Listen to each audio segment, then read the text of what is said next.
누가는 이제까지 예루살렘을 향한 여정 경로를 자세히 언급하지 않았지만 본문에서는 감난산, 벳박에, 베다니로의 이동 경로를 언급합니다.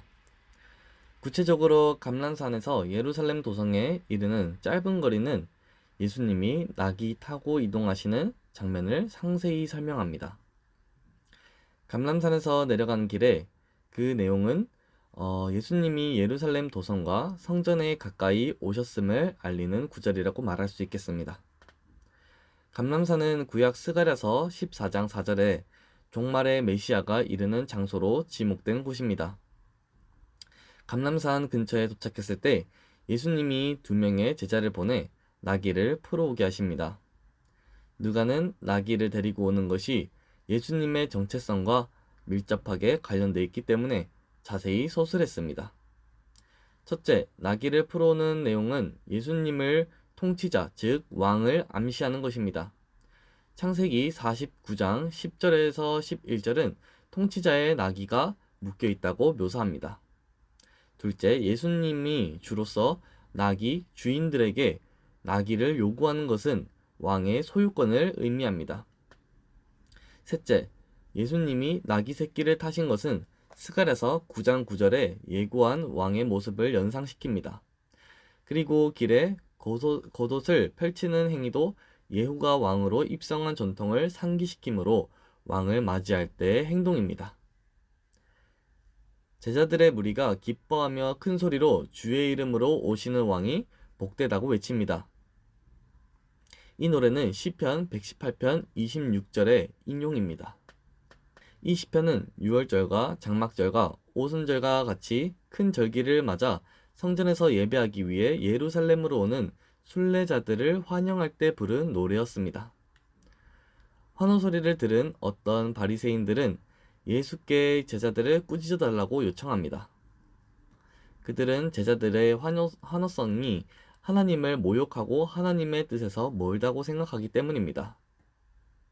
바리새인들은 하나님이 예수님을 통해 일하고 계시다는 사실을 전혀 깨닫지 못했습니다.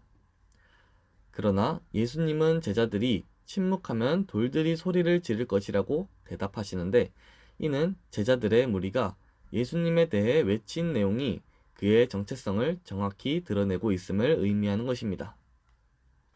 하지만 예수님이 예루살렘에 가까이 왔지만 백성은 그를 왕으로 영접하지 못합니다.